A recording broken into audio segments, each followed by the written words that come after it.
프롤로그. 그림자. 아들의 방은 여전히 시간이 멈춰 있었다.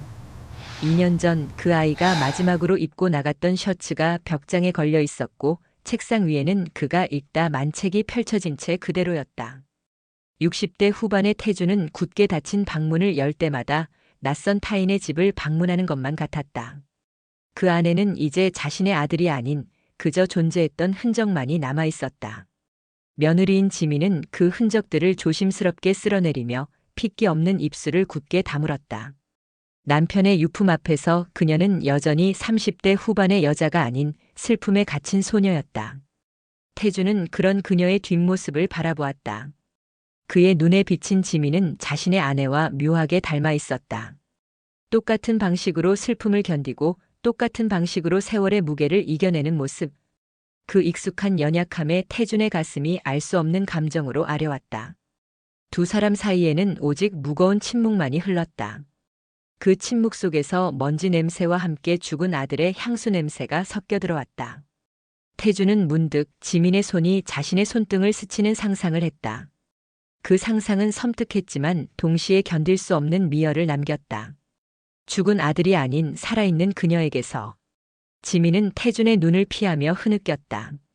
그 울음은 상실의 슬픔이었지만 태준에게는 또 다른 그림자의 시작처럼 느껴졌다. 아들의 죽음이 남긴 공허함. 그 공허함에 이제는 금지된 욕망이라는 새로운 그림자가 드리우기 시작한 것이다. 일부. 잃어버린 온기. 아들의 방문을 닫고 나온 두 사람은 한동안 서로에게서 멀어져 있었다. 태주는 자신의 서재로 향했고 지민은 주방으로 가 물을 마셨다. 차가운 유리잔을 든 지민의 손끝이 미세하게 떨렸다. 그날 이후 태준의 눈빛에서 읽은 것은 슬픔만이 아니었다. 그 안에는 지민이 감히 마주할 수 없는 낯선 욕망의 빛이 담겨 있었다.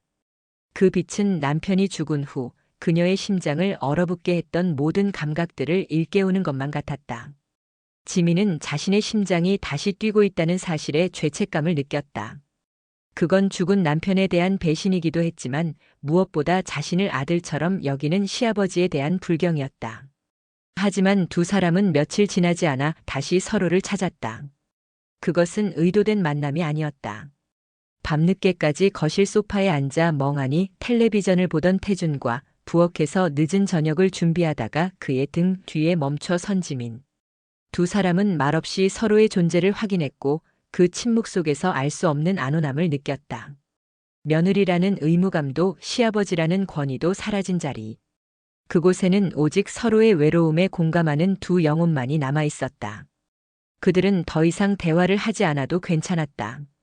함께 밥을 먹고 함께 커피를 마시며 그저 서로의 숨소리를 듣는 것만으로도 잃어버린 온기를 되찾는 듯 했다. 어느 날 오후 태주는 지민에게 아들의 서재를 정리해달라고 부탁했다. 지민은 그곳에 들어서는 것이 여전히 두려웠지만 그 부탁을 거절할 수 없었다. 그녀가 서재의 문을 열었을 때 곰팡이 냄새와 함께 남편의 채취가 섞여 들어왔다. 그 냄새는 그녀의 눈시울을 붉혔다. 어쩌면 너에게 가장 힘든 일이겠구나. 태준이 나지막이 말했다. 지민은 고개를 저으며 서재 한쪽에 쌓여있는 낡은 앨범들을 정리하기 시작했다. 그 안에는 남편의 어린 시절 사진들이 가득했다. 태주는 그런 지민의 옆에 앉아 사진 속의 아들을 가리키며 잊고 지냈던 이야기들을 들려주었다. 이 녀석은 어릴 때부터 개구쟁이였어. 저렇게 웃다가도 금세 울음을 터뜨렸지. 이 녀석이 태어났을 때 나는 세상을 다 가진 기분이었는데. 태준의 목소리가 점차 작아졌다. 지민은 그의 눈가에 맺힌 눈물을 보았다. 평생 단단하기만 했던 시아버지가 이렇게 나약해질 수 있다는 사실이 지민의 마음을 흔들었다. 그녀는 그에게서 더 이상 남편의 아버지를 보지 않았다. 그저 외롭고 고독한 한 인간을 보았을 뿐이었다. 그리고 그 순간 지민은 자신만이 그를 위로해 줄 수 있다는 알 수 없는 확신에 사로잡혔다. 태준의 서재는 그들의 비밀스러운 공간이 되었다. 그곳은 죽은 아들의 그림자로 가득 차 있었지만 동시에 두 사람만의 낯선 밀실이기도 했다. 지민은 서재의 먼지를 닦고 책들을 정리하며 태준과 많은 시간을 보냈다. 그들의 손이 닿을 듯 말 듯 가까워지는 순간들이 이어졌다. 낡은 책을 함께 집어들 때 우연히 겹쳐지는 그들의 손은 서로에게 예상치 못한 온기를 전해주었다. 태주는 그 온기에 놀라 황급히 손을 거두었다. 지민의 얼굴은 홍조를 띠었다. 그 짧은 접촉은 수많은 말보다 더 많은 것을 담고 있었다. 그날 밤 지민은 잠을 이룰 수 없었다. 시아버지의 손에서 느껴졌던 낯선 온기가 자꾸만 그녀의 기억을 헤집었다. 그것은 남편의 손과는 다른 차가우면서도 뜨거운 불길 같았다. 지민은 침대에서 일어나 거울 앞에 섰다. 거울 속 자신의 모습은 남편이 죽은 후 잊고 지냈던 여자였다. 잠시 숨겨두었던 욕망이 그녀의 눈빛에 깃들어 있었다. 지민은 그 모습을 낯설어하며 거울에 손을 얹었다. 그녀는 이 관계가 위험하다는 것을 알았다. 하지만 동시에 이 금기를 깨는 것이 자신을 다시 살아있게 만들 유일한 방법이라는 잔인한 확신에 사로잡혔다. 태준 역시 잠 못 이루는 밤을 보냈다. 그는 지민의 손을 스쳤던 순간을 떠올렸다. 그것은 아들에 대한 애틋함이 아니었다. 30년 넘게 잊고 살았던 낯선 여자에 대한 갈망이었다. 태주는 아들의 방을 열고 들어갔다. 방 안에는 아들의 흔적이 여전히 가득했지만 그 모든 것 위로 며느리 지민의 모습이 아른거렸다. 아들의 침대에 앉아 지민의 채취를 떠올리는 자신을 발견하고는 태주는 깊은 죄책감과 혐오감에 휩싸였다. 내가 지금 무슨 생각을 하는 건가? 이래서는 안 돼. 그는 애써 자신을 다잡으려 했지만 이미 잃어버린 이성의 끈을 되찾을 수 없었다. 며칠 후 태주는 지민에게 차를 마시자고 권했다. 서재에서 마시는 차가 아닌 조용한 카페에서. 그 제안은 가족의 경계를 넘어선 위험한 초대였다. 지민은 그 의도를 알면서도 거절할 수 없었다. 그녀는 조심스럽게 태준의 차에 올라탔고 두 사람은 서울 근교의 한적한 찻집으로 향했다. 그곳에는 아무도 없었고 두 사람의 대화는 오직 서로의 이야기로 채워졌다. 남편의 이야기가 아닌 오직 태준과 지민 자신들의 이야기. 그날 태준은 지민에게 자신의 젊은 시절의 이야기, 성공을 위해 희생해야 했던 가정의 이야기, 그리고 외로웠던 자신의 삶에 대해 털어놓았다. 지민은 태준의 이야기를 듣고 그가 겉으로 보기에 완벽했던 살 뒤에 숨겨진 고독한 영혼을 지니고 있었다는 것을 깨달았다. 그녀는 태준의 손을 조심스럽게 잡았다. 아버님께서도 많이 힘드셨군요. 그 말에 태준의 눈가에 다시 눈물이 맺혔다. 지민은 그를 위로하며 그의 손을 놓지 않았다. 그들의 손은 차가운 찻잔 위에서 뜨겁게 얽혔다. 그들의 관계가 이제 시아버지와 며느리라는 이름만으로는 설명될 수 없는 단계로 접어들었음을 확인하는 순간이었다. 돌아오는 차 안에서 태주는 지민의 손을 꽉 잡았다. 지민은 거부하지 않았다. 그 손은 이제 더 이상 시아버지의 손이 아니었다. 그녀가 잃어버렸던 모든 온기와 동시에 가장 위험한 금기였다. 지민아, 오늘 밤 내 서재로 와줄 수 있겠니? 태준의 목소리는 나지막했지만 그 안에는 거부할 수 없는 간절함과 욕망이 담겨 있었다. 지민은 아무 말도 하지 못했다. 그저 고개를 숙인 채 그의 손을 더 강하게 잡았다. 그들의 침묵은 긍정이었다. 이제 그들은 돌이킬 수 없는 죄의 늪으로 발을 내디디려 하고 있었다. 2부 금기의 늪. 태준의 서재는 고요했지만 그 안의 공기는 불타오르는 듯 뜨거웠다. 낡은 가죽 소파 위 두 사람은 말없이 앉아 있었다. 밖에서는 빗소리가 창문을 두드렸고 그 소리는 두 사람의 심장 박동 소리를 더욱 크게 울렸다. 지민은 태준의 눈을 피하지 않았다. 그 눈빛은 이제 아버님의 그것이 아니었다. 남편에게서도 심지어 아버지에게서도 느껴본 적 없는 낯선 욕망과 고독이 뒤섞여 있었다. 그는 지민의 손을 잡았고 그녀는 그 손길을 거부하지 않았다. 그 손은 차갑고 단단했지만 동시에 그녀가 오랫동안 갈망했던 온기를 담고 있었다. 난 내가 이러고 있다는 게 미치겠구나. 태준이 낮고 갈라진 목소리로 속삭였다.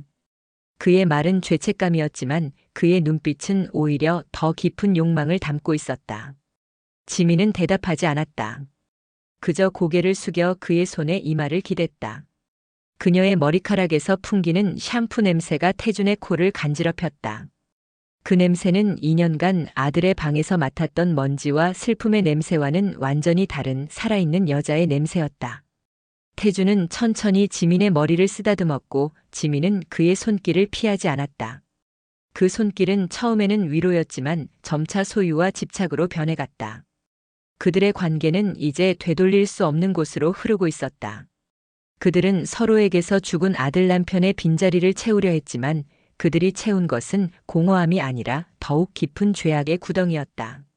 서재의 스탠드 불빛이 두 사람의 그림자를 길게 늘어뜨렸다. 지민은 고개를 들었고 태주는 그런 그녀의 턱을 들어 올렸다. 그들의 눈이 마주쳤을 때 어떤 말도 필요하지 않았다. 그들의 침묵은 모든 것을 허락했다. 태주는 지민의 목덜미에 코를 박고 그녀의 채취를 맡았다. 그녀의 따뜻한 숨결이 그의 피부에 닿을 때마다 태주는 잊고 지냈던 젊은 시절의 열기를 떠올렸다. 그는 지민에게서 죽은 아내가 아닌 새로운 생명력을 느꼈다. 지민은 태준의 손에 자신의 몸을 맡겼다. 그녀의 온몸이 떨렸지만 그 떨림은 두려움이 아니었다. 오랫동안 억압되었던 욕망이 솟아나는 전율이었다. 그녀는 남편을 잃은 후 처음으로 자신이 여자라는 사실을 깨달았다. 그녀의 손은 태준의 굳건한 팔을 감쌌고 그녀는 그의 품에 안겨 흐느꼈다. 그 눈물은 슬픔의 눈물이었지만 동시에 해방의 눈물이기도 했다. 그들의 몸은 서로의 상처를 위로하듯 엉켰다. 낡은 서재의 공기는 먼지와 오래된 책 냄새, 그리고 이들의 끈적한 욕망으로 가득 찼다. 그곳은 이제 더 이상 아들의 흔적이 남아있는 공간이 아니라 죄악의 성역이 되었다. 날이 밝자 두 사람은 모든 것이 꿈이었던 것처럼 침묵 속에 앉아 있었다. 태주는 아무 일 없었다는 듯 서재에 불을 켰고 지민은 흐트러진 옷매무새를 다듬었다. 서로의 눈을 똑바로 쳐다볼 수 없었다. 그들의 죄는 말로 하지 않아도 충분히 느껴졌다. 서재를 나서는 지민의 발걸음은 불안했지만 동시에 가벼웠다. 그녀는 오랫동안 억압되었던 무언가를 쏟아낸 듯한 해방감을 느꼈다. 거울에 비친 자신의 얼굴은 낯설었다. 남편의 사진 속에서 늘 슬퍼하던 표정은 사라지고 금기된 쾌락의 흔적만이 미약하게 남아 있었다. 지민이 서재에서 나온 후 태주는 소파에 그대로 앉아 있었다. 그는 한동안 손으로 얼굴을 감쌌다. 자신이 사랑했던 아내와 아들을 배신했다는 죄책감이 그를 짓눌렀지만 동시에 그의 심장은 활기차게 뛰고 있었다. 지민이 떠난 자리에 남아있는 그녀의 채취는 그에게 잊고 살았던 생명력을 선물했다. 그는 이 끈적하고 위험한 관계를 끊어야 한다는 것을 알았지만 다시는 이전의 고독한 삶으로 돌아갈 수 없을 것만 같았다. 그는 지민을 원했다. 단순히 몸이 아닌 자신의 잃어버린 삶을 되찾기 위해. 그들의 만남은 이제 하나의 규칙이 되었다. 아들이 집을 비우는 날 밤 혹은 가족들이 모두 잠든 새벽 두 사람은 각자의 방을 나와 서재로 향했다. 그들의 발소리는 소리나지 않게 조심스러웠지만 그들의 만남은 마치 영혼을 훔치는 의식처럼 충동적이고 노골적이었다. 서재는 이제 그들의 유일한 안식처였다. 그들은 그곳에서 서로의 몸을 탐하며 외로움을 지웠고 상처를 위로했다. 태주는 지민에게서 생명력을 얻었고 지민은 태준에게서 안정감을 얻었다. 하지만 그들의 관계는 쾌락만으로 채워지지 않았다. 관계가 끝난 후의 죄책감은 그들을 끈질기게 괴롭혔다. 지민은 거울을 보며 내가 누구인가라는 질문을 던졌다. 남편의 헌신적인 아내도 시아버지의 착한 며느리도 아닌 아버님과 불륜을 저지르는 파렴치한 여자. 그 사실은 그녀를 괴롭게 했지만 동시에 멈출 수 없는 유혹이었다. 그녀는 이 끔찍한 관계가 파멸로 이어질 것을 알면서도 그 쾌락의 늪에서 벗어날 수 없었다. 두 사람은 이제 대담해졌다. 서재를 넘어 집안 곳곳이 그들의 은밀한 공간이 되었다. 태준이 쓰던 낡은 서재의 소파, 아들이 쓰던 침대, 그리고 아무도 찾지 않는 다락방까지. 이 공간들은 그들의 죄악을 증언하는 밀실이 되었다. 지민은 마치 10년은 젊어진 것처럼 생기가 넘쳤고 태준의 얼굴에는 잃어버렸던 미소가 되돌아왔다. 그들은 가족 모임에서도 서로에게 묘한 시선을 던지며 아무도 모르는 은밀한 비밀을 공유하는 스릴을 즐겼다. 어느 날 아침 태준은 지민을 위해 직접 끓인 커피를 건넸다. 평생 남에게 무언가를 만들어준 적이 없는 태준의 행동에 지민은 놀랐다. 태준은 그런 지민을 바라보며 나지막이 말했다. 이제야 내가 살아있는 것 같구나. 그 말은 지민의 가슴을 찢었다. 남편의 죽음이 아닌 자신과의 금지된 관계가 그에게 삶의 의미를 되찾아 주었다는 사실이 기쁘면서도 슬펐다. 그들의 관계가 깊어질수록 그들은 서로에게 더 큰 것을 요구하기 시작했다. 태준은 지민에게 자신의 모든 것을 의지했고 지민은 태준의 그늘 아래에서 숨막히는 듯한 압박감을 느꼈다. 태준은 지민을 단순한 위로의 대상이 아닌 자신의 소유물처럼 대하기 시작했다. 그는 지민의 일상생활까지 간섭하며 그녀가 어디에 가는지 누구를 만나는지 알고 싶어 했다. 지민은 시아버지의 집착에 질식할 것 같았지만 동시에 그가 자신을 그토록 원하는 사실에 쾌감을 느꼈다. 하지만 죄책감은 사라지지 않았다. 아들의 유품을 정리하며 발견한 남편의 사진은 지민의 양심을 찌르는 칼날 같았다. 그녀는 남편의 사진을 멍하니 바라보다가 태준과의 관계가 얼마나 비참한지 깨달았다. 그녀의 얼굴은 남편에게 미안함으로 일그러졌지만 그날 밤 그녀는 다시 태준의 서재로 향했다. 그 죄책감은 그들의 끈적한 욕망을 더욱 강하게 만들 뿐이었다. 태준은 아들이 없는 사이 지민과 함께 아들의 유품을 태우는 의식을 치르자고 제안했다. 지민은 처음에는 망설였지만 곧 그 제안에 동의했다. 그것은 죽은 남편을 완전히 지우고 태준과의 새로운 삶을 시작하자는 의미처럼 느껴졌다. 그날 밤 두 사람은 집 뒤뜰에서 불을 피웠다.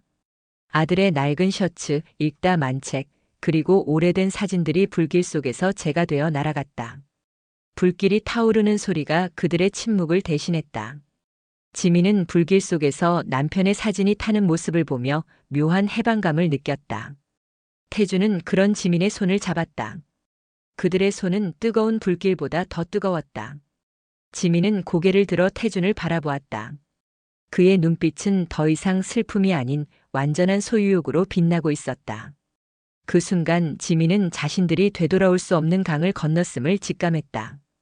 그들의 관계는 이제 은밀함을 넘어 대담해지기 시작했다.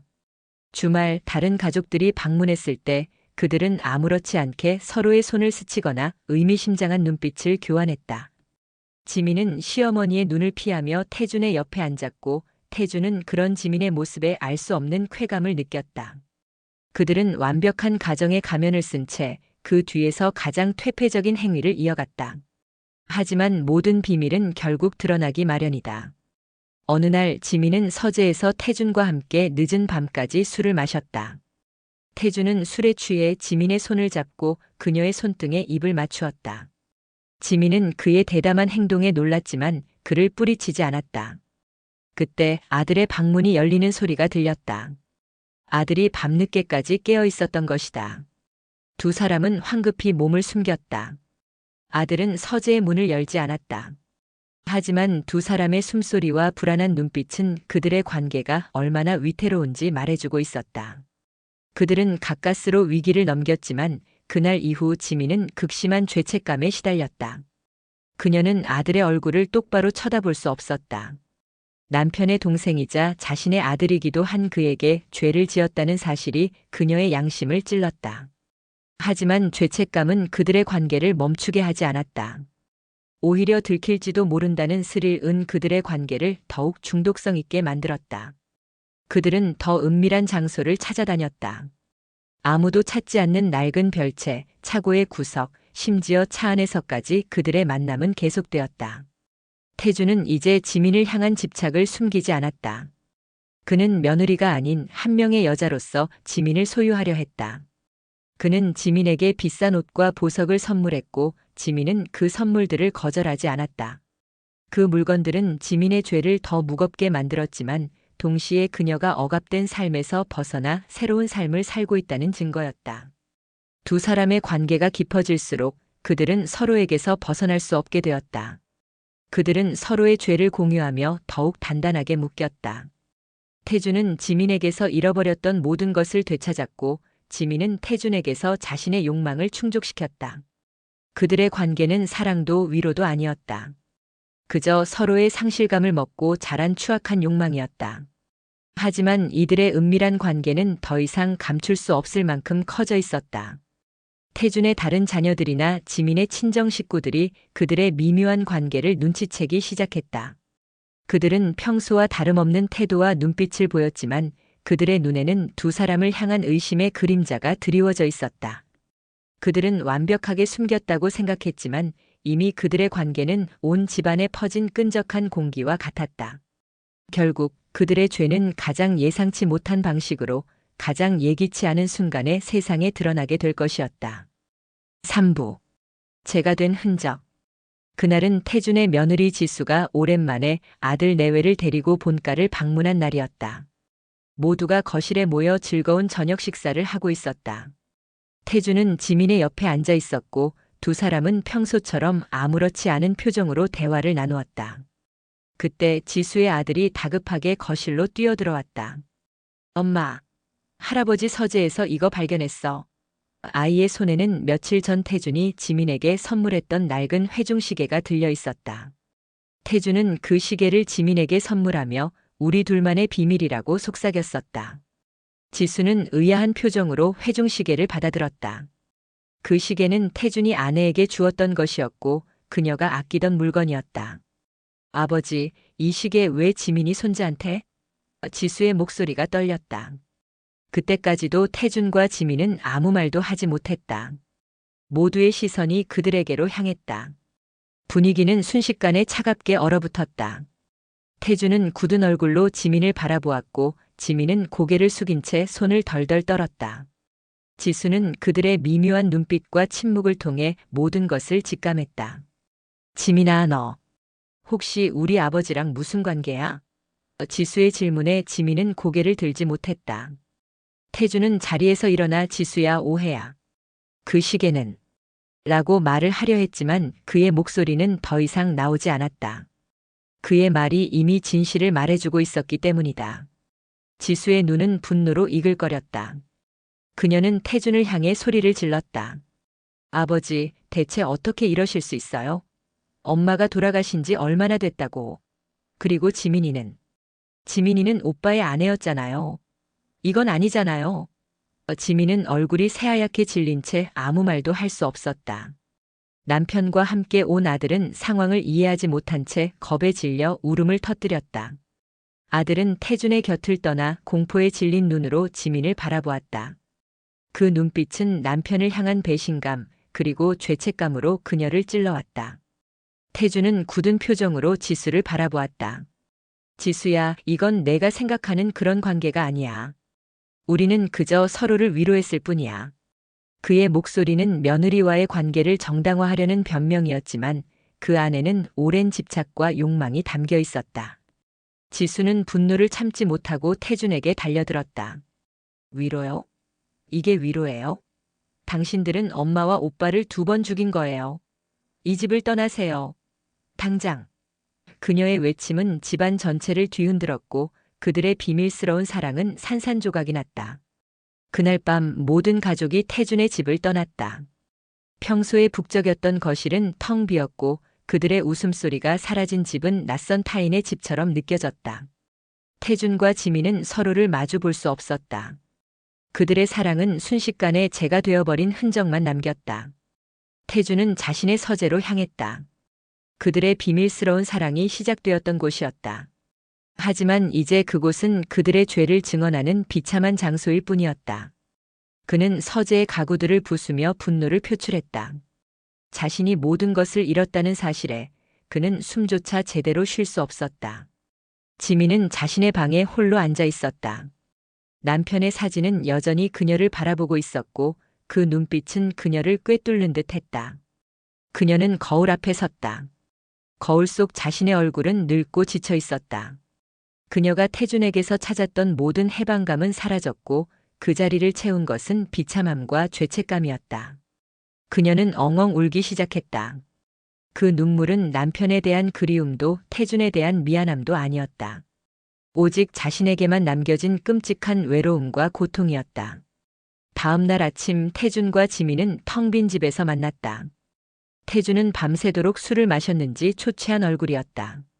지민은 태준의 눈을 피하지 않았다. 이제 가봐야 할 것 같아요. 그녀의 목소리는 차분했지만 그 안에는 모든 것을 포기한 절망이 담겨 있었다. 태주는 아무 말도 하지 못했다.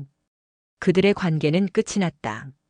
더 이상 서로에게 의지할 수도 서로의 외로움을 채워줄 수도 없었다. 그들의 사랑은 결국 모든 것을 삼켜버린 불꽃이었다.